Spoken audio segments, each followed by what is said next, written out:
guy.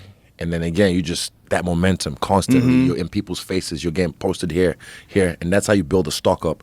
So I've done that, and he's doing it the right way as well. And I think if he keeps going, bro, I hope he retires never getting defeated by anyone ever again. Just you. Hey, and look, the way you did it too. Oh my God, that was one of the greatest celebrations of all time. Yeah, it just, look, it's the story behind it. No matter what, Yeah. it's just the history. Because David even mentioned to me, my brother said, like, you're the only one that can actually stand with that guy. Like, no one's lasted more than 2 rounds or even a round with him. And I thought about it during the breakdown, like, yeah, you're right. And it's because I knew him. I've fought that guy so many times. And regardless of what happened, I lost 3 times and I finally won one. It was just the fact that I knew I could beat him.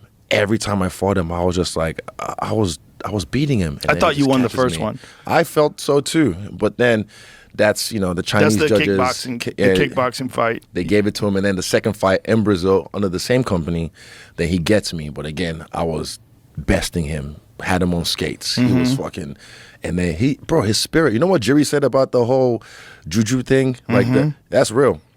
That's real. Yeah. So the last time I fought him in Miami, look, he beats me. And that's why I hate when people say, oh, is he scared? He's scared. It's like, bro, I ain't scared of shit. The guy beat me in the biggest arena on the planet, Madison Square Garden. Same way as the last time he beat me in Brazil, in his hometown. I was beating his ass, had him hurt in the end of the first round, all that shit, took him down. And then he gets me in the last round. It's his spirit, his whatever, like, ancestors or his people that are praying for him, because I got prayer warriors as well. My mom and dad be fasting, and they have people like in the spirit praying for me. But like the way he carries himself, something about him, just he knows how to recover well. So I just knew I could get him. And then after that, he knocks me out in the biggest arena in the world, and I'm just like, let's do that shit again, Dana. Because I just knew, I was like, I can get him. And then that camp, I went to a different place. And that was the one I kind of mentioned. I microdosed a little bit, or macrodosed a lot. And like, I always say this, the shower is the most interesting place on the planet, I feel, because you have the element of water running over your body, stripped naked in your bare essentials. You kind of have this, if it's a white shower, like a void white space, I can create a lot in there. I can make a lot of things happen. And yeah, one time after one of my showers, I just wrote this thing on my mirror because I just had this premonition, like, this is where I get it done. Like, there's no way.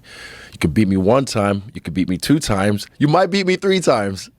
But I was like, nah, this guy's not going to beat me this time. And I just knew I had to get this done. And the way it happened as well, because first round I think I won, and the second round I was winning, but then that fucking leg kick, bro. You know what it is? You look at his foot.